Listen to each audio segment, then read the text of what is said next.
tanggung oleh jemaah yang ingin menunaikan umrah. Jadi ada mungkin aduan yang diterima dan juga yang ditulis di media sosial berkenaan tentang kos pakej umrah mencecah sehingga RM10,000. Maka benarkah dakwaan dan juga laporan tersebut?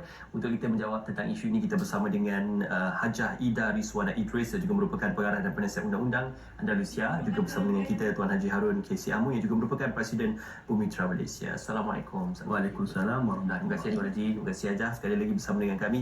Tuan Haji, kita mulakan terlebih dahulu. Dikatakan ada laporan kos umrah ini sehingga mencecah RM10,000 termasuk penginapan dan sebagainya. Apakah benar laporan ini, Tuan Haji? Terima kasih pihak RTM. Pertama sekali, bila kita sebut tentang kos umrah, ada pelbagai kategori packages.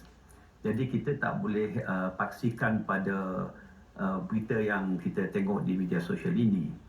Jadi kita boleh kategorikan. Kategori pertama ialah di mana pengendali umrah ataupun syarikat-syarikat yang dilesenkan ini, mereka telah buat early arrangement dengan pihak hoteliers dan juga pihak penerbangan. Bila kita telah buat urusan-urusan awal ini, kita sudah menjalani kontrak, dan berdasarkan pada kontrak itu, maka kita pihak-pihak ini, travel agent ini akan dapat menawarkan harga yang munasabah pada pasaran. Kemudian ada kategori yang kedua. Kategori yang kedua membuat urusan mendapatkan tempat duduk dengan pihak penerbangan pada peringkat-peringkat yang later stage. Kemudian dalam waktu yang sama mendapat hotel-hotel di Saudi di peringkat yang terkemudian. Jadi bila berlaku keadaan sedemikian, harganya sudah pasti berbeza. Sebab itu kita boleh lihat ada syarikat harga mereka tak naik, kekal seperti mereka yang diiklankan. Ada pihak bila menawarkan pakej baru, sudah pasti harganya naik. Kerana kita perlu faham isu demand and supply factor di Arab Saudi selepas pandemik. Maklumlah 2 tahun umat Islam seluruh dunia tak mengerjakan umrah. Tiba-tiba tahun yang ketiga, akhir 2022, 2023 sekarang ni, sudden influx of the jemaah mengerjakan umrah. Sudah pasti isu demand and supply factor wujud.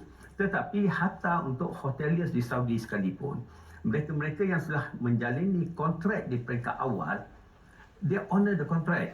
Tetapi apabila hoteliers telah capai jualan bilik 60%, yang selebihnya dia go to the demand and supply factor. Di situlah berlaku peningkatan harga. Dan kita perlu ingat, inflation rate di seluruh dunia meningkat, hatta di negara kita. Tak pelik juga di Arab Saudi.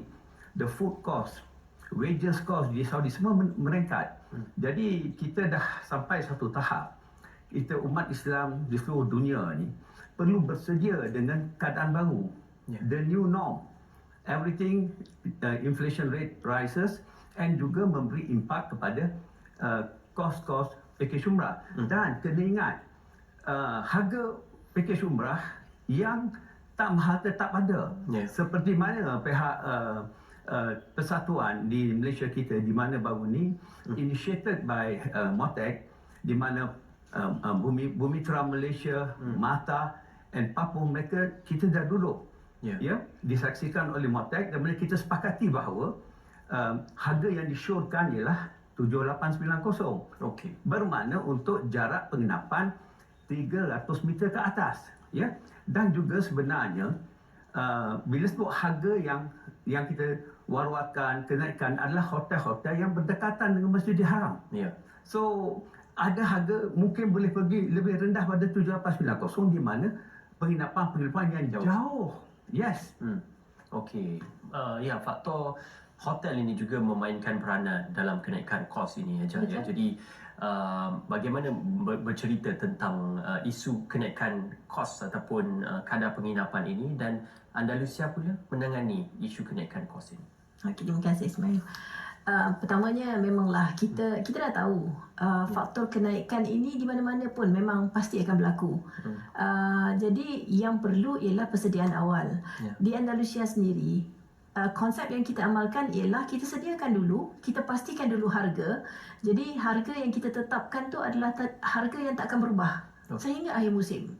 So bila kita sediakan, kita dah buat kontrak dengan hotel, kita dah buat kontrak dengan pihak penerbangan, kita dah tahu daripada awal sehingga akhir harga kita tetap mesti sama sebab kontrak dah sign, kan?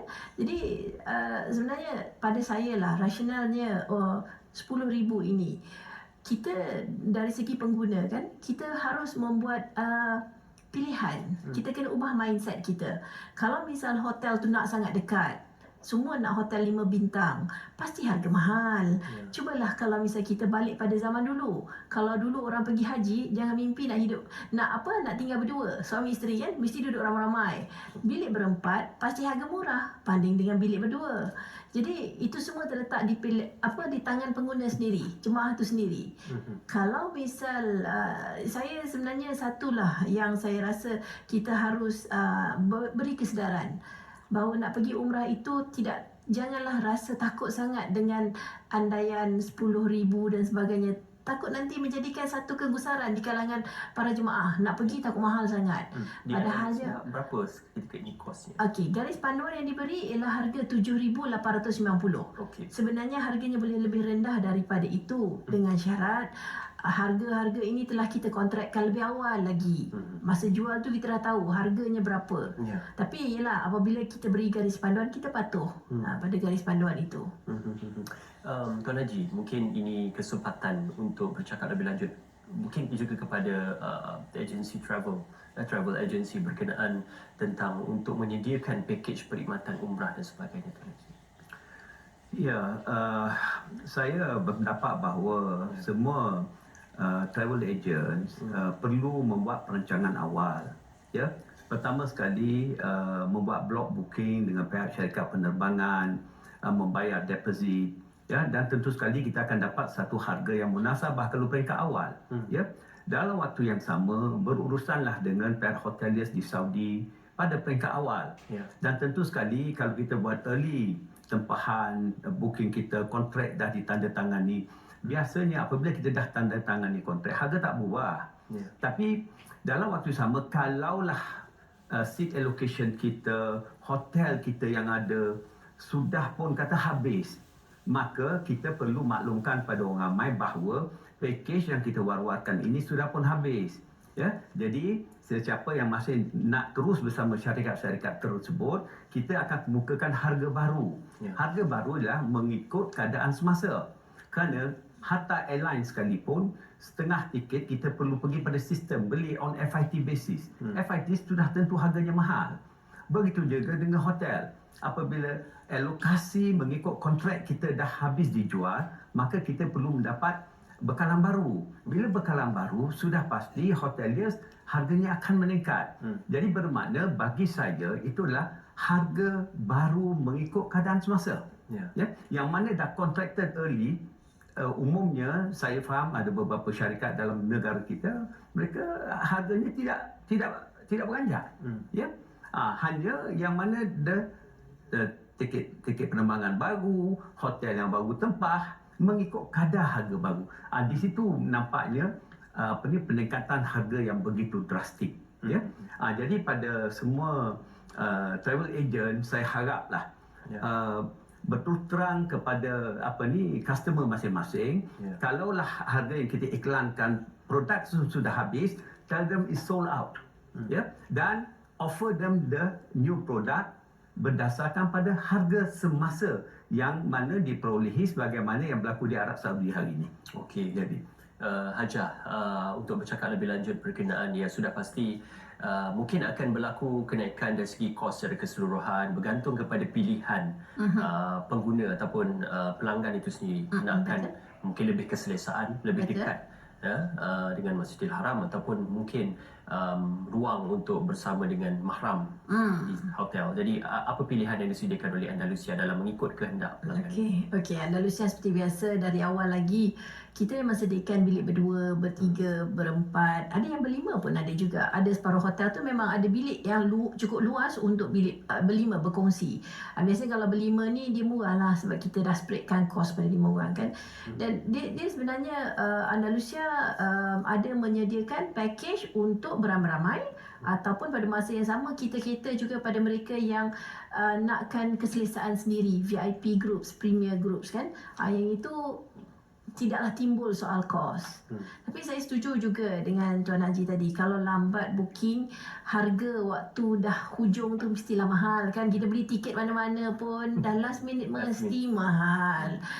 Dan baru-baru ini kenaikan kos yang saya rasa diwar-warkan sangat ni adalah kerana kita ada cuti sekolah. Cuti sekolah di sana juga ada apa dia panggil peak season surcharge kan.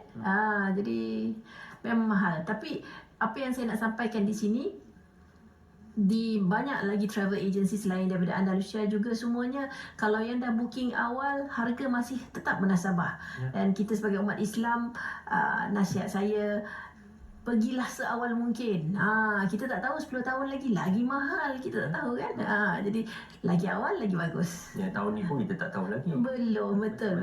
Dia punya progress ni tu. Tapi saya baru balik. Sebenarnya saya baru balik semalam dari Madinah. Alhamdulillah kami pun dah mula untuk buat package untuk tahun hadapan yang akan bermula bulan Julai nanti 1445 Hijrah ni.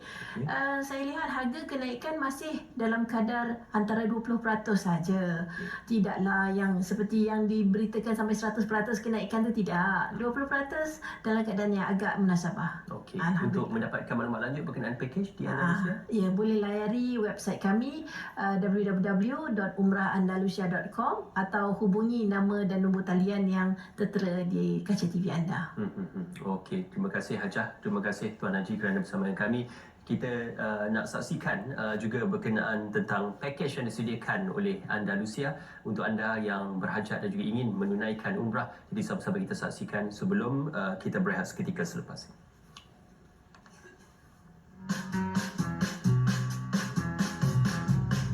Setiap orang ada destinasi berbeza. Ada yang jalan-jalan cari makan, membeli belah, nikmati pemandangan, tambah pengetahuan, hilangkan bosan, atau mungkin saja ikut kawan. Dan sebaik-baik yang dicari, mulakan dengan Andalusia Travel and Tours, penyucian jiwa di Tanah Suci.